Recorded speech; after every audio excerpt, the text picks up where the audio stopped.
Voice of Tamil viewers TVK. Tamilaga Vettri கழகம் அப்படின்ற ஒரு கட்சி ஆரம்பிக்கப்பட்டு கிட்டத்தட்ட 2 வருடங்கள் நிறைவடைஞ்சிருச்சு. 3வது ஆண்டுக்குள்ள அடி எடுத்து வச்சிருக்காங்க. விஜய் அவர்கள் இந்த கட்சி ஆரம்பிச்சதுல இருந்தே விஜய் அவர்களுக்கு ஆப்போசிட்டா இருக்கக்கூடிய கட்சியை சார்ந்தவர்கள், ஆப்போசிட் கட்சியினுடைய தொண்டர்களா இருக்கக்கூடியவங்க எல்லாம் இந்த ஒரு கேள்வியை எடுத்து வச்சுக்கிட்டே இருக்காங்க. என்ன கேள்வி அப்படின்னா, விஜய் என்ன பண்ணிருக்காரு, மக்களுடைய எந்த பிரச்சனையை எடுத்து பேசிருக்கிறாரு, மக்களுடைய எந்த பிரச்சனையில களத்துல போய் நின்றுக்கிறாரு. கட்சி ஆரம்பிச்சு 2 வருஷத்துக்குள்ள சிஎம் சீட்டுக்கு போட்டி போட்டுட்டு இருக்காரு. முதல்ல மக்களுடைய பிரச்சனையை எடுத்து பேசி அவங்களோட களத்துல போயிட்டு நிக்க சொல்லுங்க, அதுக்கப்புறம் அரசியலுக்கு சிஎம் சீட்டுக்கெல்லாம் போட்டி போடலாம். விஜய் என்னதான் பண்ணிருக்காரு அப்படின்ற இந்த ஒரு கேள்வியை அடிக்கடி எடுத்து வச்சுக்கிட்டே இருக்காங்க. இன்னைக்கு இந்த வீடியோ அதுக்கான பதிலா தான் அமைய போகுது. இன்னைக்கு இந்த பதிவுல நாம பேச போற விஷயங்கள் எல்லாமே விஜய் அவர்களுடைய ரசிகர்களா இருக்கிறவங்களுக்கும் விஜய் அவர்களுடைய தொண்டர்களா இருக்கிறவங்களுக்கும் நல்லாவே தெரிஞ்சிருக்கும். இந்த வீடியோ, இந்த பதிவு யாருக்கு அப்படின்னு பார்த்தா, விஜய் அரசியலுக்கு வரத்துக்கு முன்னாடி என்னதான் பண்ணினாரு அப்படின்ற மாதிரி கேள்வி கேட்கிறாங்க இல்லையா, அவங்களுக்கான பதிவா தான் இந்த பதிவு இருக்க போகுது. அதாவது விஜய் அவர்கள் தமிழக வெற்றி கழகம் அப்படின்ற கட்சியா ஆரம்பிச்சுதான் 2 வருடங்கள் ஆகுதே தவிர, அந்த கட்சி ஆரம்பிக்கிறதுக்கு முன்னாடி கிட்டத்தட்ட 20 வருடங்களுக்கு மேல விஜய் மக்கள் இயக்கம் அப்படின்ற இயக்கம் செயல்பட்டிருக்கு. அந்த 20 வருட விஜய் மக்கள் இயக்கத்தினுடைய உழைப்பு தான் இன்னைக்கு தமிழக வெற்றி கழகமா உருவெடுத்து நிக்குது. சோ அப்படி 20 வருடங்கள் உழைப்பு இருந்த அந்த விஜய் மக்கள் இயக்கத்தின் மூலமா விஜய் மக்களுடைய எந்தெந்த பிரச்சனைகள் எல்லாம் போய் நின்றுக்கிறாரு, மக்களுக்கு என்னெல்லாம் பண்ணிருக்காரு அப்படின்ற விஷயங்களை தான் இந்த பதிவுல நாம பட்டியல் போட்டு பேச போறோம். வாங்க பார்க்கலாம்.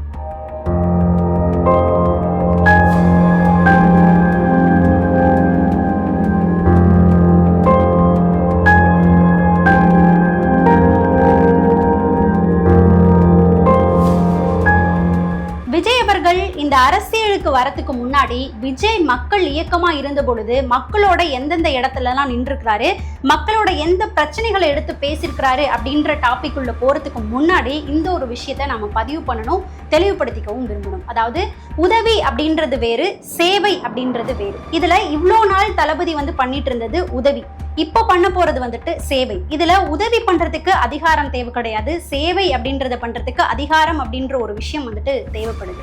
அதாவது உதவி அப்படின்றத காசு வச்சிருக்கவங்களும் நல்லது பண்ணணும்னு நினைக்கிறவங்களும் நல்ல மனசு இருக்கிறவங்களும் யாரு வேணாலும் பண்ணலாம். இப்போ உதவி அப்படின்றது கடைக்கோடியில் இருக்கிற ஒரு ஆளுக்கும் போய் சேருமா அப்படின்னு கேட்டா கிடையாது. கண்ணுக்கு முன்னாடி கஷ்டப்படுறவங்களை பார்க்கும்போது நாம அந்த உதவியை செய்யறோம். ஸோ உதவின்றது அப்படிப்பட்ட ஒரு சில பேருக்கு மட்டுமே தான் போய் சேரும். ஸோ சேவையா அதிகாரத்தோட அதை எடுத்து பண்ணும்போது கடைக்கோடியில் இருக்கக்கூடிய ஒரு ஆளுக்கும் அது போய் சேரும். ஸோ அப்படிப்பட்ட சேவையை செய்யறதுக்கு அதிகாரம் அப்படின்ற ஒன்றும் தேவை.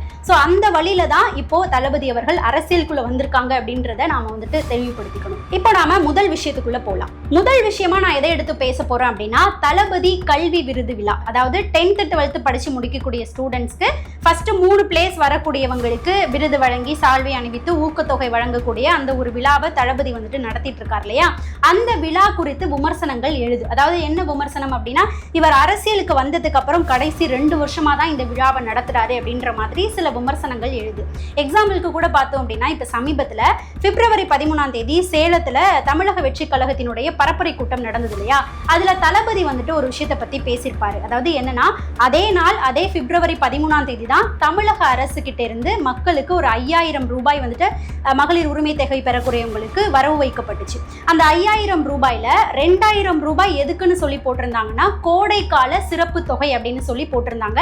அதை விஜய் அவர்கள் விமர்சிச்சு பேசியிருந்தாரு. அப்ப கடந்த 4 வருடங்களா கோடை காலம் வரலையா, அப்பெல்லாம் ஏன் நீங்க போடல, கடைசியா எலெக்ஷன் வர டைம்ல மட்டும் இதை போடுறீங்களே அப்படின்ற மாதிரி விஜய் அவர்கள் அதை விமர்சிச்சு பேசியிருந்தாரு.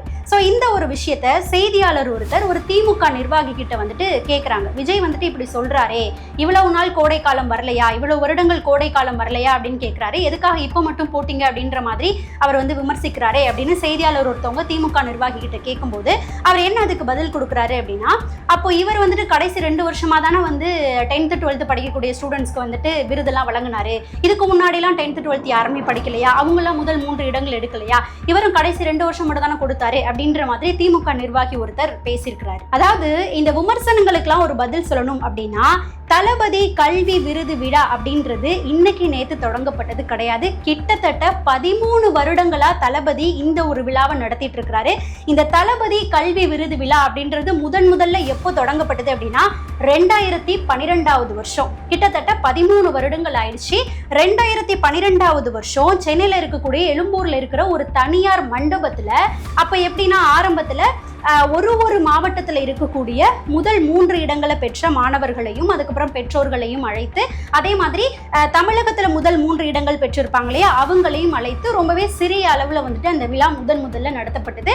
அதுக்கப்புறம் கொஞ்சம் கொஞ்சமா மெல்ல கொஞ்சம் பிரம்மாண்டமான அளவுல நடத்தப்பட்டது. இப்ப கடைசி 2 வருடங்களா பார்த்தோம், அதாவது தளபதி வந்து அரசியலுக்கு வந்ததுக்கு அப்புறம், விஜய் அவர்கள் அரசியலுக்கு வந்ததுக்கு அப்புறம் பார்த்தோம் அப்படின்னா ரொம்பவே பிரம்மாண்டமா வந்துட்டு நடத்தப்பட்டது. ஆனா முக்கியமான ஒரு விஷயம் என்ன அப்படின்னா, இந்த ஒரு திட்டம் விஜய் அரசியலுக்கு வந்ததுக்கு அப்புறம் துவங்கப்பட்டது கிடையாது. கிட்டத்தட்ட 13 வருடங்களா இந்த திட்டம் கண்டினியூவா நடந்துகிட்டே இருக்குது. ஒரு வருஷமும் 10th 12th படிச்சு அதுல முதல் 3 இடங்கள் பெறக்கூடியவங்களுக்கு விஜய் அவர்கள் இந்த ஒரு விருதை வழங்கிட்டு இருக்கிறாரு. சோ அரசியலுக்கு வந்ததுக்கு அப்புறம் இதை விஜய் அவர்கள் தொடங்கல, 13 வருடங்களா தொடர்ந்து பண்ணிக்கிட்டு இருக்காரு அப்படின்ற ஒரு விஷயத்தை தான் இந்த இடத்துல நாம தெளிவுபடுத்துறோம். அடுத்ததா 2வது என்ன அப்படின்னு பார்த்தோம்னா தளபதி பயிலகம். இந்த திட்டம் பார்த்தோம்னா 2023வது வருஷத்துல இருந்து காமராஜர் அவர்களுடைய பிறந்த நாள், அந்த கல்வி வளர்ச்சி நாள்ல இருந்து தொடங்கப்பட்டதான் 2023வது வருஷத்துல இருந்து. அதாவது தமிழக வெற்றி கழகம் அப்படின்ற கட்சி ஆரம்பிக்கிறதுக்கு முன்னாடி 2024 பிப்ரவரியில தான் தமிழக வெற்றி கழகம் தொடங்கப்பட்டது.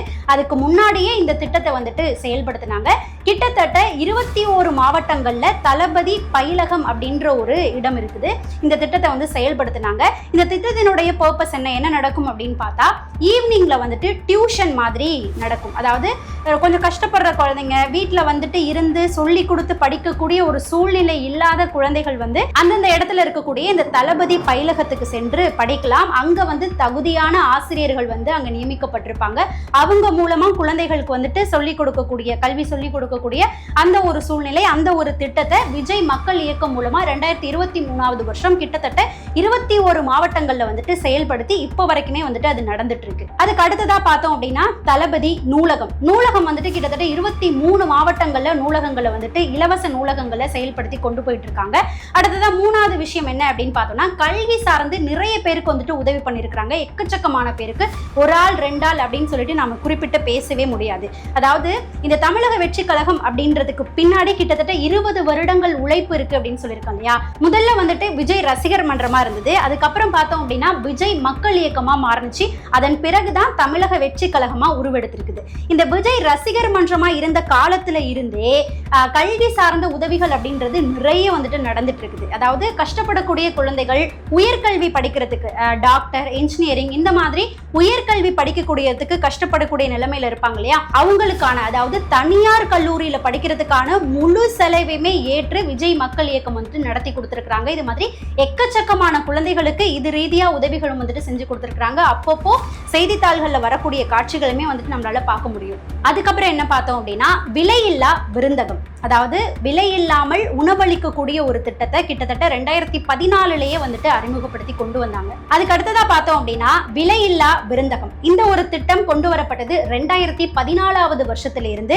விஜயனுடைய ரசிகர் மன்றம், விஜயனுடைய மக்கள் இயக்கம் மூலமா கொண்டு வரப்பட்டதான் இந்த ஒரு திட்டம். கிட்டத்தட்ட 24 மாவட்டங்கள்ல இந்த திட்டம் கொண்டு வரப்பட்டது. அதன் பிறகு படிப்படியா உயர்த்தி சென்னையிலுமே இந்த ஒரு திட்டம் வந்துட்டு செயல்படுத்தப்பட்டு கொண்டு வந்துட்டு இருக்குது. அதாவது முக்கியமா இந்த திட்டத்தின் மூலமா காலை உணவு வந்துட்டு வழங்கப்படும். வேலைக்கு செல்றவங்க, பள்ளிக்கு செல்றவங்க, இந்த காலை உணவு சாப்பிட முடியாம அவசரமா போகக்கூடியவங்க, காலை உணவு சாப்பிடக்கூடிய சூழ்நிலை இல்லாதவங்க எல்லாருக்குமே வந்துட்டு இந்த திட்டத்தின் மூலமா உணவு கொடுத்துட்டு இருக்காங்க. இப்ப வரைக்குமே இந்த திட்டம் வந்துட்டு செயல்பட்டுக்கிட்டே வந்துட்டு இருக்குது. இதுல முக்கியமான ஒரு விஷயம் என்ன அப்படின்னா 2014வது வருஷம் இந்த திட்டம் தொடங்கப்பட்டது. அதாவது விஜய் அவர்கள் அரசியலுக்கு வரத்துக்கு முன்னாடி இந்த திட்டம் தொடங்கப்பட்டது அப்படின்றதுதான் முக்கியமான விஷயம். அதுக்கு அடுத்ததா பார்த்தோம்னா 2017வது வருஷம் குறிப்பா பொள்ளாச்சி மற்றும் கோயம்புத்தூர் பகுதிகளில் கஷ்டப்படக்கூடிய சூழ்நிலையில இருக்கக்கூடிய கிராமப்புறங்கள் இருக்கும் இல்லையா, அந்த இடத்துல வந்து ஆம்புலன்ஸ் சேவையை ஏற்படுத்தி கொடுத்திருக்கிறாரு. அதை தாண்டி அங்க இருக்கக்கூடிய குழந்தைகள் ஸ்கூலுக்கு சென்று வரதுக்காக ஆட்டோ வசதியுமே வந்துட்டு ஏற்படுத்தி கொடுத்திருக்கிறாரு. அதுக்கு அடுத்ததா பார்த்தோம் அப்படின்னா 2008வது வருஷம் ஒசூர்ல ஒரு ஸ்கூல் வந்து கட்டி கொடுத்திருக்கிறாரு. அந்த ஸ்கூலுக்கு ஆகக்கூடிய மொத்த செலவுகளையும் இப்ப வரைக்கும் விஜய் அவர்கள் தான் பார்த்துட்டு இருக்கிறாரு. இந்த ஸ்கூல் கட்டி கொடுத்த வருஷம் பார்த்தோம் அப்படின்னா 2008. அதன் பிறகு நிவாரண உதவிகள் அப்படின்னு எடுத்துக்கிட்டோம்னா கொரோனா காலத்துல மட்டும் விஜய் அவர்கள் 1.5 கோடி ரூபாய் நிதி கொடுத்திருக்காரு. அதுக்கப்புறம் பார்த்தோம்னா 2012வது வருஷம் தானே புயல், 2018வது வருஷம் கஜா புயல், அதன் பிறகு கேரளால ஏற்பட்ட வெள்ளப்பெருக்குன்னு இது எல்லாத்துக்குமே லட்சக்கணக்கில் நிவாரண பொருட்களை வந்துட்டு அனுப்பி வச்சிருக்கிறாரு. அதை தாண்டி கடைசியா 2023வது வருஷம் மிக்ஜாம் புயல் வந்தது இல்லையா, அப்போ சென்னையில களத்துல பாதிக்கப்பட்ட மக்களை சந்திச்சு நேரடியாவே நிவாரண பொருட்களை விஜய் அவர்கள் வழங்கியிருக்கிறாரு. அதுக்கு அடுத்ததா 2023வது வருஷம் பார்த்தோம் அப்படின்னா சென்னையில இலவச சட்ட மையம் அப்படின்ற ஒரு சட்ட மையத்தை ஆரம்பிச்சாரு. அதாவது காசெல்லாம் செலவு பண்ணி சட்ட ரீதியா பிரச்சனைகளை எதிர்கொள்ளக்கூடியவங்க, காசு செலவு பண்ணி எதிர்கொள்ள முடியாத ஏழை எளிய மக்கள் இருப்பாங்க இல்லையா, அவங்களுக்காக இலவச சட்ட மையம் அப்படின்ற ஒரு மையத்தையே வந்துட்டு ஆரம்பிச்சிருக்காரு. இப்போ வரைக்கும் அந்த மையம் வந்துட்டு செயல்பட்டு அதன் மூலமா பல பேர் வந்துட்டு பயனடைஞ்சிட்டு இருக்காங்க. அடுத்ததா போராட்டக்களம், மக்களோட இறங்கி நின்று போராட்ட களத்துல நின்ன இடங்கள் எது எது எந்தெந்த வருஷம் அப்படின்னு பார்த்தோம்னா சரியா 2008வது வருஷம் சென்னையில 8 மணி நேரம் உண்ணாவிரத போராட்டத்துல விஜய் அவர்கள் நின்றுக்கிறாரு. கூடவே 5000க்கும் மேற்பட்ட விஜய் ரசிகர்களும் கூடவே நின்றுக்கிறாங்க. சோ எதுக்காக அந்த போராட்டம் நடந்தது அப்படின்னா இலங்கை தமிழர்களுக்காக 8 மணி நேரம் உண்ணாவிரத போராட்டம் நடந்தது 2008வது வருஷம். சோ அதன் பிறகு சென்னையை தொடர்ந்து பல மாவட்டங்கள்லயும் விஜய் மக்கள் இயக்கம் மூலமா உண்ணாவிரத போராட்டம் நடத்தப்பட்டது. அதன் பிறகு பார்த்தோம் அப்படின்னா 2017வது வருஷம் ஜல்லிக்கட்டு போராட்டம், அது நம்ம எல்லாருக்குமே தெரியும், மெரினால நடந்தது. அப்போ விஜய் அவர்கள் அறிவிப்பு சொல்லாம ஒரு விளம்பரப்படுத்தாம இப்போ தமிழக வெற்றி கழகத்தினுடைய பொதுச் செயலாளராக இருக்கக்கூடிய புஷி ஆனந்த் அவர்களோட சேர்ந்து களத்துல மாணவர்களோட போய் நின்னாரு. எந்த ஒரு ஆடம்பரமும் இல்லாம அவர் நினைச்சிருந்தா அதை விளம்பரப்படுத்திருக்கலாம், ஆனா விளம்பரப்படுத்தாம மாணவர்களோட போயிட்டு களத்துல தனியாளா நின்னாரு. அடுத்ததா பார்த்தோம் அப்படின்னா 2018வது வருஷம் தூத்துக்குடி ஸ்டெர்லைட் துப்பாக்கி சூடு, அந்த சம்பவத்துல கிட்டத்தட்ட 13 பேர் இறந்து போனாங்க. அதுல 13 குடும்பங்கள் வந்து பாதிக்கப்பட்டிருந்தாங்க. அந்த டைம்ல இருந்த அரசியல் பதட்டத்துல நிறைய தலைவர்கள் போறதுக்கு அஞ்சுக்கிட்டு இருந்த டைம்லையும் விஜய் அவர்கள் நள்ளிரவுலையே சென்று ஒரு குடும்பங்களையும் அவங்க வீட்டுக்கு போயிட்டு சந்திச்சு அவங்க கூட உட்காந்து ஆறுதல் சொல்லி தலா ஒரு குடும்பத்துக்கும் 1 லட்சம் ரூபாய் கொடுத்து நிதியுதவி பண்ணிட்டு வந்தாரு. அதன் பிறகுதான் அவர் போயிட்டு வந்த செய்தியும் அதற்கான புகைப்படங்களுமே வந்துட்டு வெளியாயிருந்தது. பைக்ல தெருவா அலைஞ்சு ஒருத்தவங்களோட வீடையுமே வந்துட்டு கண்டுபிடிச்சு வீட்டுக்குள்ள போய் அவங்களோட கொஞ்ச நேரம் உட்காந்து அவங்களுக்கு ஆறுதல் கூறி அதன் பிறகு நிதியுதவி அப்படின்றத வந்து பண்ணிட்டு வெளில வந்திருக்கிறாரு. ஸோ அதுக்கு அடுத்ததா பார்த்தோம் அப்படின்னா அனிதா அவர்கள், மாணவி அனிதா வந்து நீட் தேர்வு காரணமா தற்கொலை பண்ணி இறந்து போனாங்க. அந்த சம்பவம் பெரிய ஒரு பரபரப்பை ஏற்படுத்தி இருந்தது, நம்ம எல்லாருக்குமே ஞாபகம் இருக்கும். அந்த சமயத்திலேயுமே விஜய் அவர்கள் நள்ளிரவிலேயே எந்த ஒரு அறிவிப்புமே கொடுக்காம அனிதா அவர்களுடைய வீட்டுக்கு சென்று அவங்க தந்தையோட அமர்ந்து அவங்களுக்கு ரொம்ப நேரம் ஆறுதல் சொல்லி அதன் பிறகு அவங்களுக்கும் நிதியுதவி பண்ணிட்டு வந்தாரு. அதுக்கான புகைப்படங்களுமே வந்து வெளியாயிருந்தது. ஸோ இதையும் தாண்டி பட்டியல் போடுவதற்கு இன்னும் நிறைய விஷயங்கள் இருக்குது. 2026 சட்டமன்ற தேர்தலை விஜய் அவர்கள் எப்படி எதிர்கொள்ள போறாரு அப்படின்றத நாம காத்திருந்து தான் பார்க்கணும். தமிழக மக்கள் யாருக்கு ஆதரவு கொடுக்க போறாங்க அப்படின்றதையும் நாம காத்திருந்து தான் பார்க்கணும். இதுல நான் சொல்லியிருக்கக்கூடிய விஷயங்களை தாண்டி இன்னும் பல விஷயங்கள் விஜய் ரசிகர்களாகவும் தொண்டர்களாகவும் இருக்கக்கூடிய உங்களுக்கு நல்லாவே தெரிஞ்சிருக்கும். அப்படி நான் இதுல எதையாவது விட்டுருந்தாலோ விடுபட்டிருந்தாலோ அதையும் வந்துட்டு கமெண்ட் செக்ஷன்ல தெரியப்படுத்துங்க, நிறைய பேர் படிச்சு தெரிஞ்சுக்கிட்டோம். ஸோ இந்த விஷயங்கள் எல்லாத்தையுமே பத்தி நீங்க என்ன நினைக்கிறீங்க அப்படின்றத மறக்காம என்னுடைய கமெண்ட் செக்ஷன்ல பதிவு பண்ணுங்க. நாம அடுத்த வீடியோல சந்திக்கலாம்.